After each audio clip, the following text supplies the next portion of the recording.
Hi, welcome to the bathtub, where when you hear this theme song, and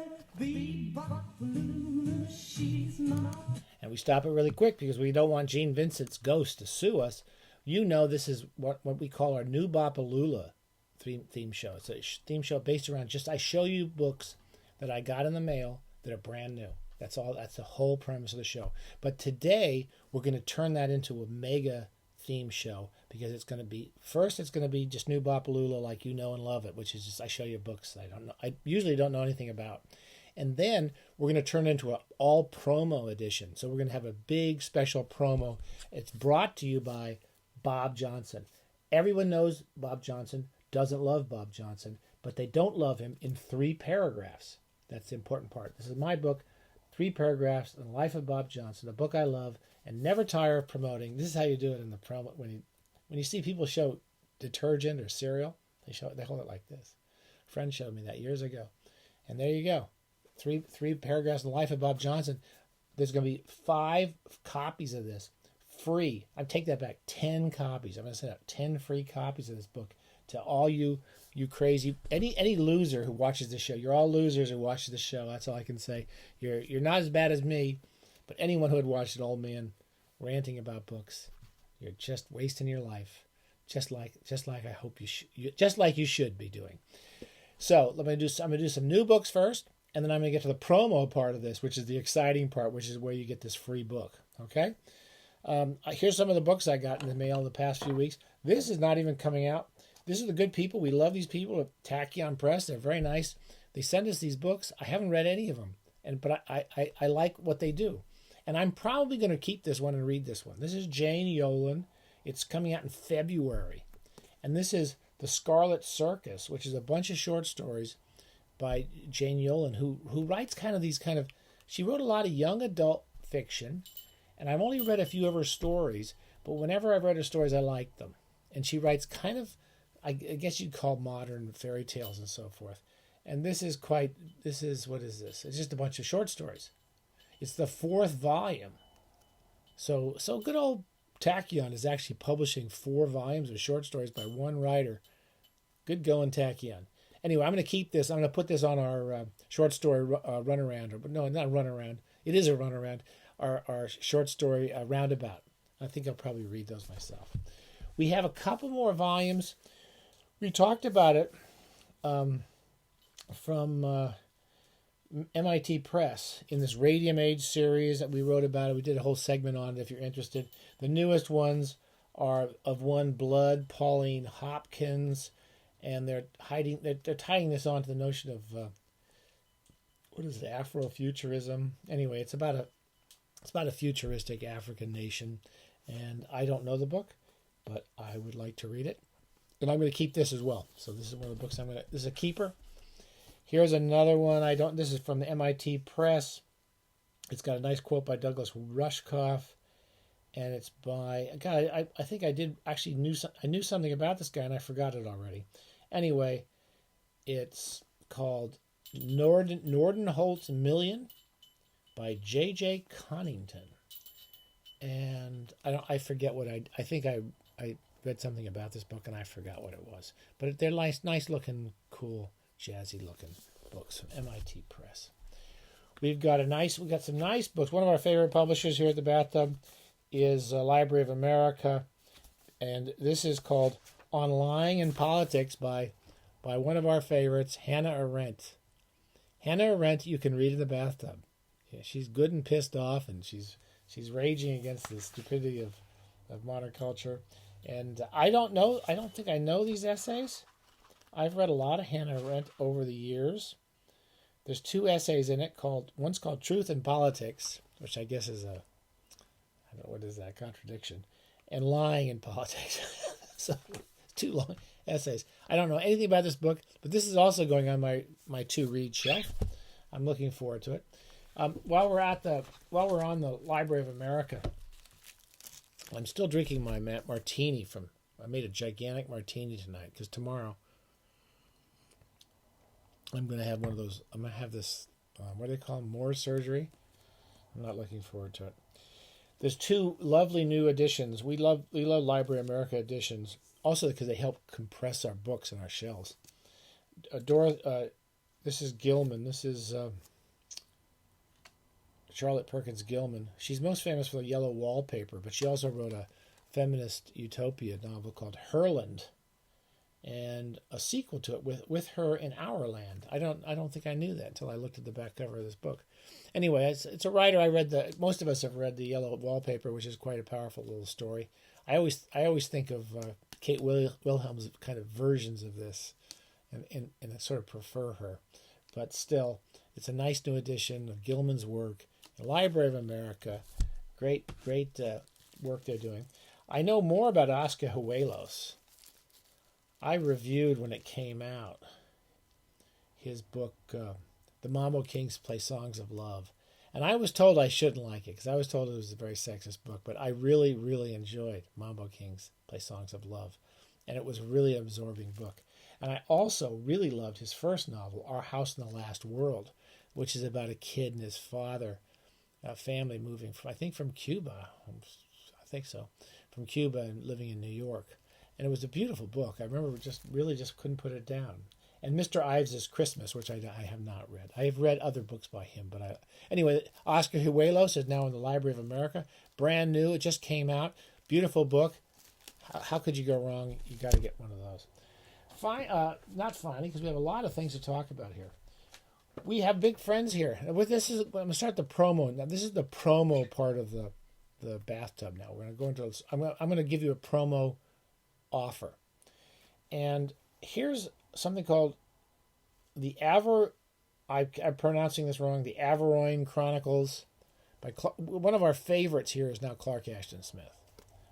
I've talked about him in the past. I never read him. I always thought he was kind of ridiculous. I always thought he was kind of him and Lovecraft were ridiculous. And then in the past, really 5-6 years since coming to San Luis Obispo, I love Clark Ashton Smith's work, and I actually quite like Lovecraft, but I love Smith's stuff, and I love the character himself who lived in this. He basically lived on his parents' farm and up in Auburn, in Central California. Anyway, this is the one I don't remember. So what our good friends at Hippocampus are doing is they're republishing all of Smith's work based around certain areas. So he wrote a lot of stories set in this place called Aveyron. I don't remember these stories that well. To be honest with you, I completely forgot most of those. But that's available from them. I think that's fairly old. But the book I want to super push is I really love the Zothique stories. This is probably his best cycle of stories set around a similar place, and it's a far future Earth where everyone's there's like magic and everything's falling apart, and I can't really describe it so much as if you like Jack Vance, it's pretty clear that Jack Vance was highly influenced by this when he wrote his Dying Earth stories. This is incredible stories. It has many of my favorite Clark Ashton Smith stories. And if I was to recommend one book to get of his, I would strongly recommend to get this. It's our estimable. Oh no, this is edited by Ronald S. Hilger. Oh my God, where's S.T. Joshi? He must have been going out to have dinner or something. Anyway, Ronald S. Hilger, I'm sure, did a great job. And from what I can look at, it looks terrific with a new introduction. And they've actually pulled in a couple of fragments of stories. And this is like everything they could find about Zothique. If you like really weird, strong, weird, strange, so far future fantasies, Smith was an incredible original. That's all I can say. And finally, from Hippocampus, we're really big fans of Hippocampus and some of the wonderful things they're doing. There you go, Linda Shea and S.T. Joshi's back. It's The Autopsy, Best Weird Stories of Michael Shea. I'm only just starting to read Michael Shea. He was a Californian. I think he was a native San Franciscan. And I think his stories sometimes can be kind of almost conventional horror, Lovecraftian horror stories, but he writes incredibly, really smart, intelligent prose. And I don't think I've gotten to his best stuff yet. I've just read some of his Lovecraftian stuff. We've talked about it. Anyway, this is supposed to be some of his best stuff. The Autopsy, the title story, was turned into a Guillermo del Toro made a TV show about it, I think, or something. I didn't really follow it, but somehow Guillermo del Toro knows this guy's good, then we should know he's good too. Really, these are 3 really good books from Hippocampus. Again, a small publisher who does really nice, important work. Finally, what else have we got here? Now, this is the promo part, so don't forget, we've got Hippocampus. Then we have like just personal friends whose books I liked. It's almost nicely nepotistic. This is I Buried Paul by our personal buddy Bruce Ferber, but he's also a buddy of the bathtub. He's a bathing buddy. And we talked about this in the past. It's brand new. It just came out. And Bruce wrote this. He's written 3 novels. I really loved his first book, Overman. I have it up here. I've already forgotten the title. It's Elevating Overman. It's kind of hard to remember that title, but it's a very, very funny book. And this is a very different book. It's sort of about a guy, basically, who's a loser. He works at a Beatle. His basic life is he works in a Beatles cover band. So he goes around the world, around America, dressed up like a Beatle, and singing Beatles songs. And it's about a guy who does something he loves, and learns to recognize that he's happy doing that. Everything else about his life is a mess. Anyway, it's a lovely book. So we're going to put that on our promo shelf. We've also got our friend Gordon Van Gelder. I think in my life, I've only had like 2 editors who used to publish most of my good stuff.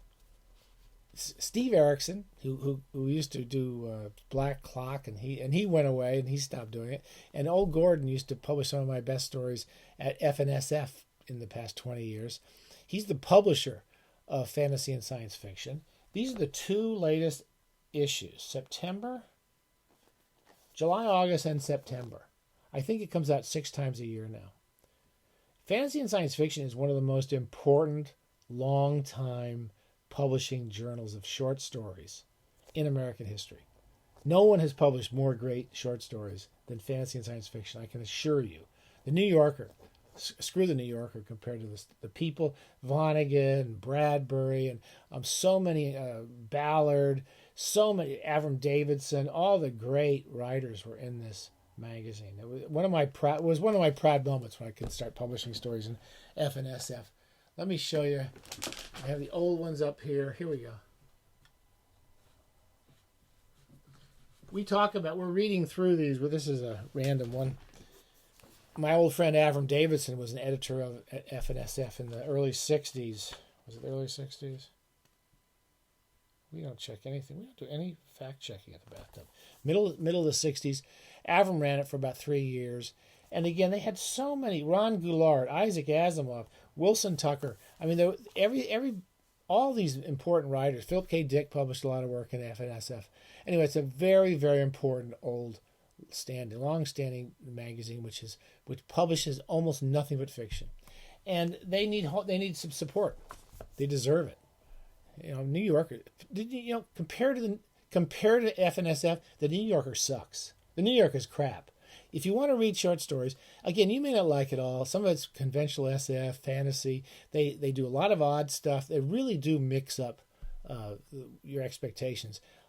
From the beginning, when Anthony Boucher started it back in the Pleistocene era, they have new work every 2 months. Basically, it's 12 issues a year, but they compress them to save the paper, and they need some support. So I would suggest you subscribe to FNSF and support this magazine. It's a great magazine. So finally, what do I have? Oh, one last pitch. My wife does these beautiful bookmarks. Aren't these gorgeous? I get them for free. Anyway, I'm not getting any money off this. Lucy doesn't make any money by the time she's finished printing them, selling them. Isn't that beautiful? And she puts them in these nice little bags. They're great gifts. I love that one. And that may be my favorite, the butterflies. She takes her paintings and turns them into bookmarks. She also does. So these are $10. I think she charges $10 a piece for these. I mean, they're like lovely little gifts. And if you wanted to, I'm going to put her Instagram account on the bottom of this so you can reach her through Instagram. Okay? And she also does what do you call it? You can commission her to do a personally commissioned one of a kind bookmark, and I think she charges $50 for that. And that's a quite a lovely one. That's a bird with lots of books. You can see that, and she has a nice box, and she can send that to you. If you're interested, I'm going to put her Instagram thing down below, or you can write me directly in one of the insidious ways we figure out so that you don't have to get inundated with porn on the stupid YouTube thing. So you can go to our website, our Facebook page at Ultimate Beginners, or we'll figure it out. But come and try to get hold of me, and if you want to buy any of Lucy's bookmarks. So here's the deal. For the first 10 people, this is exciting. I'm going to have a drink because I'm so excited. And this only works in America, sorry, because I can't ship anything anywhere else. The first 10 people who write me and tell me, I just totally trust you. I don't have any bathing buddies who lie to me. I just trust them. I mean, they have no clothes on. They're totally naked to me. I totally trust them. Subscribe to FNSF. Just tell me you subscribe to FNSF. You can just subscribe digitally. You can subscribe to the hard copy. You want to buy the hard copy, but still, subscribe to that. Buy our Bathing Buddies and Personal Buddies, I Buried Paul. It's a great title. Is that one of the great titles of all time? And isn't it a beautiful looking book? Bruce Ferber, buy his book. Buy anything from the people we really admire. We really admire the work they do at Hippocampus in bringing people like Michael Shea and Clark Ashton Smith into wider renown than they are at already. Do that. You buy one of their books, or you buy anything from any of my wife's bookmarks. If you do one of those and you write me and tell me you did that, I'll totally trust you, and I will send you a free signed copy, personally autographed, of my favorite book at the moment, 3 paragraphs in the life of Bob Johnson. If it's not 3 paragraphs, it's not Bob Johnson. Just remember that. If it's 4 paragraphs, it's definitely not Bob Johnson. And this is the book that, I don't know, it just cheers me up to know it exists. Okay? I'll send 10 of these. The first 10 people that buy any of these promo offers here. All right? Don't forget, cool bookmarks. Any books by Hippocampus, anything by Hippocampus, but I really push this book. Zathik, extraordinary novel. Bruce Ferber's I Buried Paul. And get a subscription to FNSF. Support short fiction in America. Screw the New Yorker. Throw out your stupid New Yorker subscription. You'll find more interesting stuff in this. Well, from when I was reading it, it was true. Stay safe. Happy bathing. Bye.